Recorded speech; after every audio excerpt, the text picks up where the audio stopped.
5-2. 5-2. Back on track. Response and an emphatic response at that. A 50-point win. It was Carlton 17 goals 12, 114 to North Melbourne. 10 goals 4, 64 in front of 40,000 people at Marvel Stadium last night.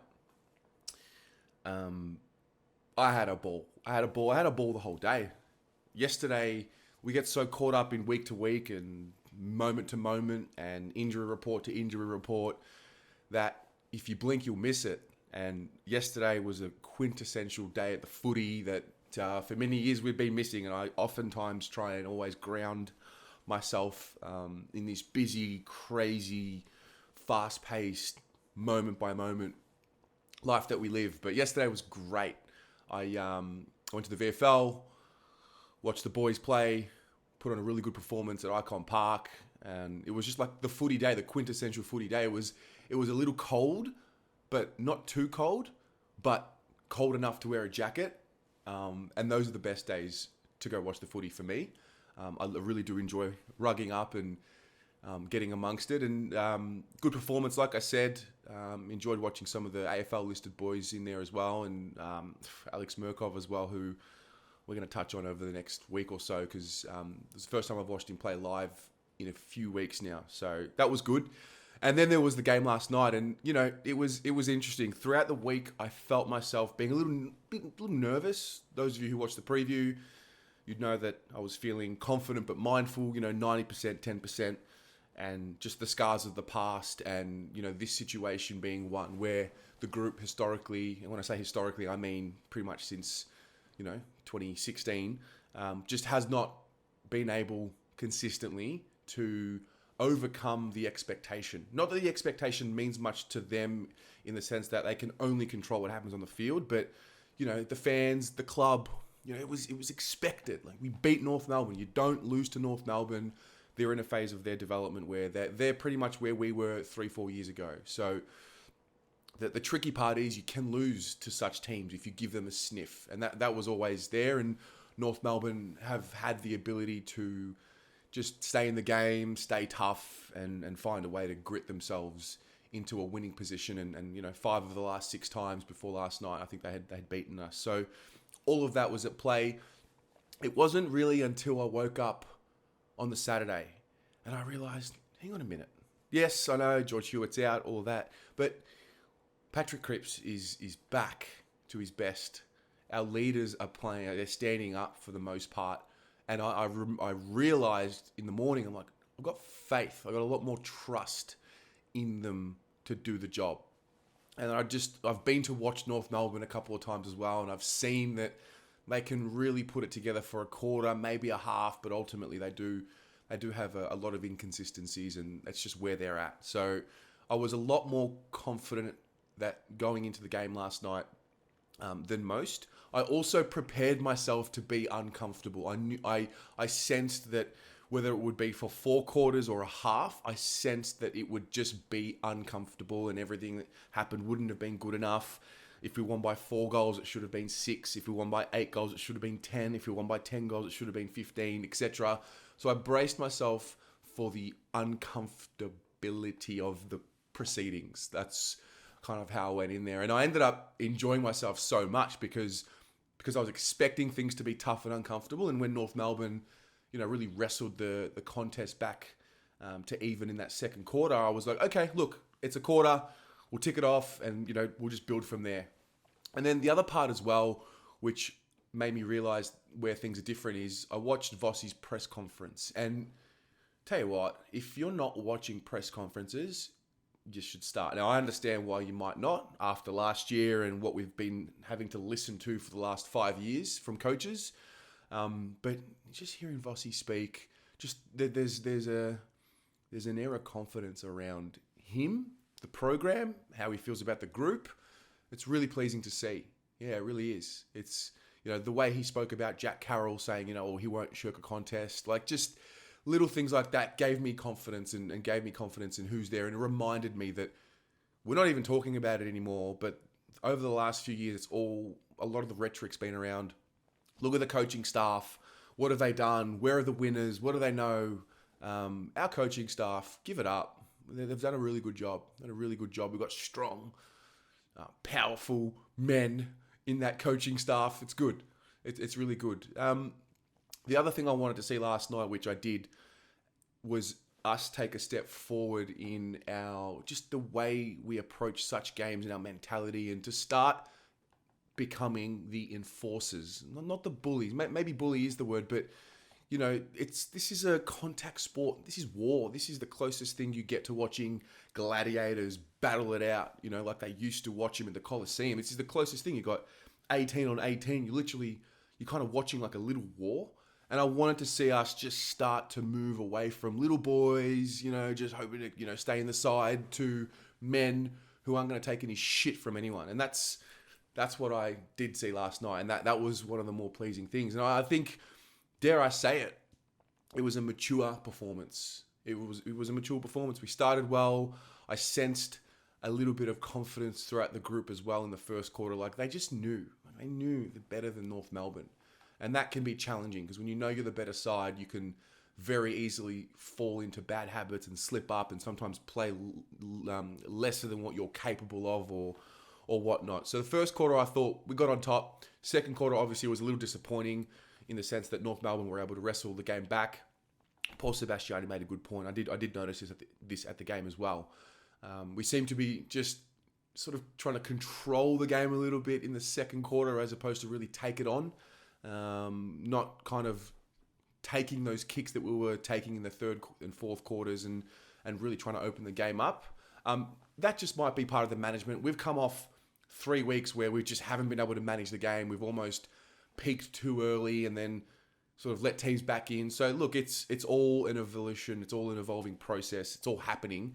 But I wasn't, filthy at the second quarter. It's a game of football. It's a tough sport, really tough sport, and got to halftime thinking, all right, look, not ideal, but we're just going to build from here. And I always felt that we were always a 10 or 15 minute patch of our absolute best away from breaking the game open and just putting it to bed. And that's what they did.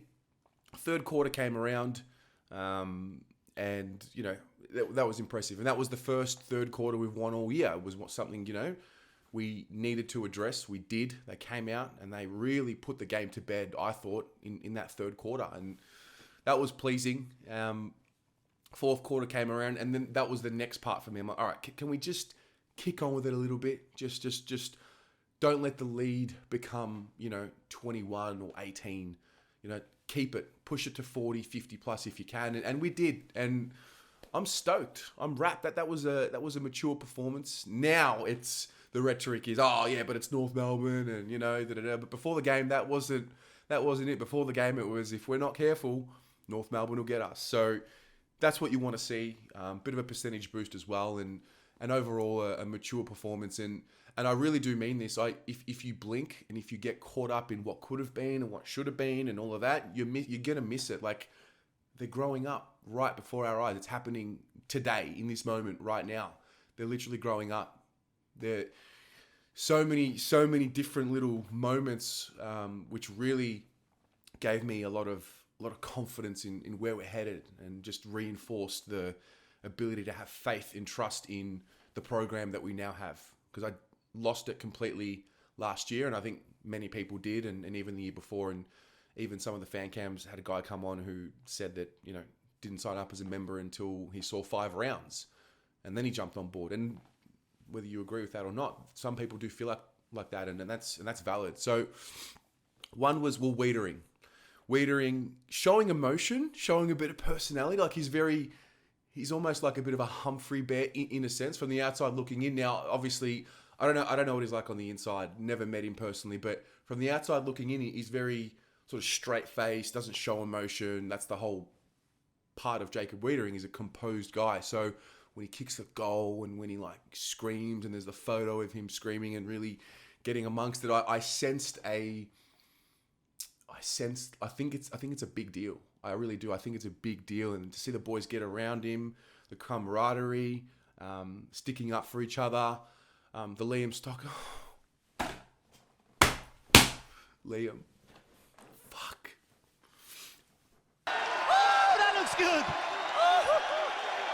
looks good. God bless. Liam, wow.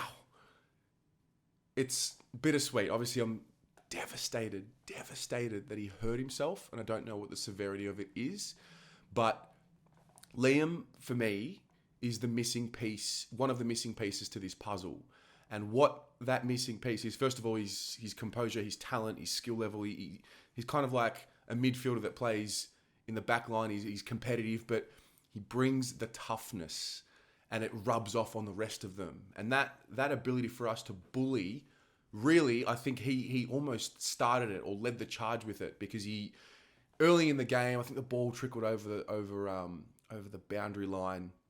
And in weeks gone past, I remember seeing, I think it was Will Setterfield, run to get the ball to give it back to, might have been a Hawthorn player. And I was like, eh.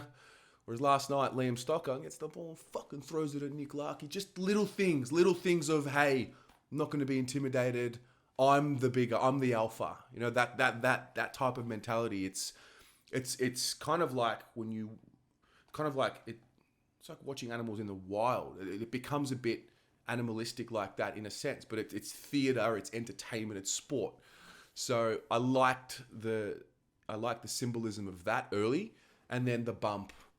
We don't have that in this group consistently, and he's got it. You know, it was a fair bump. It was a really tough bump, and it brings the crowd into the game on a level that I haven't seen. So when you see Stocker do it, you know, Jack's pretty tough at getting in there. You see Corey Durden really trying to hurt it. It lifts us even more, and I sense that they say it does. The players say it lifts them as well. So that was great. Can I just give it up for the toughest man in football? The big Souvlaki. Look at him. Have a look at him. The big tough guy. Look at him. Oh, Suva with his little hip tunneling Lewis Young. Have a look at him. The tough guy. The toughest man in the AFL. Look at him. Oh, weak as piss, mate. Weak as fucking piss that was. It was a cowardly act. But the way that our players responded to it, and the way they got around each other, they didn't cross the line, they didn't give away the free kick, was good. And I think that situation sums up exactly what we've been able to do in 7 rounds. Now, it's not 23, but it's 7. I think that act is pure disrespect for us as a club, and that's why I did it. He wouldn't be doing that to any of these top 6, 8 teams. And some may say, well, you know, you make your bed, you lie in it, and we've earned that disrespect. But to see the way the boys got around Lewis Young, and Lewis Young, gee, isn't he coming on, Lewis Young, man? He's got marking ability, kicking ability. But Nick Larkey, imagine, we all make mistakes, and we all do things that we look back on and we wish we didn't. Don't worry, I've got a catalogue of them in my life. But never have I done anything as weak and cowardly as that. That was piss weak, mate. Fucking imagine that being a memory that your children, you're going to have children and grandchildren one day, and they're going to look up to you, you know, big, tough Nick Larkey, look at my granddad, look how tough he is, and they see that footage. Imagine that. Imagine tarnishing your family name and your legacy like that forever. Just unbelievable. But anyway, I had to get that off my chest. I really did, because that got me going. Just, you know, we're starting to pile up with the injuries as well. Obviously, Zach Williams out late. Stocker, obviously, looks like he'll be out. You know, we lost Hewitt late in the week. I think Wiedering hurt his shoulder as well. So there's things going, and like I said, it's the season. It's well and truly that part of the season where they start piling up, and you've got to be able to manage it. There's just so many shining lights. Thought Fisher responded well. Thought Adam Sard was sensational. Jack Carroll makes his debut. Oh, Jack, where you been? All my life? Oh my God, we've got one. We found another one. That was really exciting. And, you know, obviously the ruck situation, Tommy De Koning did a pretty good job. We know the situation as to what it is. We know that he's developing. He's not going to be the best version of him yet, but I thought that was a step in the right direction for him, and he's just got to keep chipping away at it. And you know, we go again. I think I've got the player of the game. I gave it to Cripper. I put weight and gravity on the leadership, and, you know, he's captain, and we were critical of him last year in the way that he was leading, and he's just looking so good. He looks happy. He looks like he trusts his teammates, and he looks like he's in a really good spot as a player as well. So really happy for him. I gave him player of the game. It was tough to give it to anyone other than Adam Sard because he was sensational.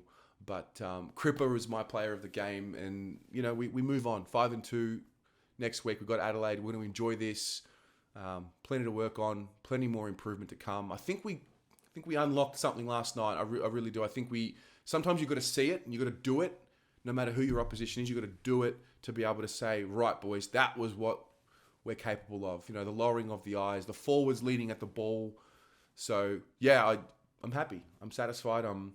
We're five wins in.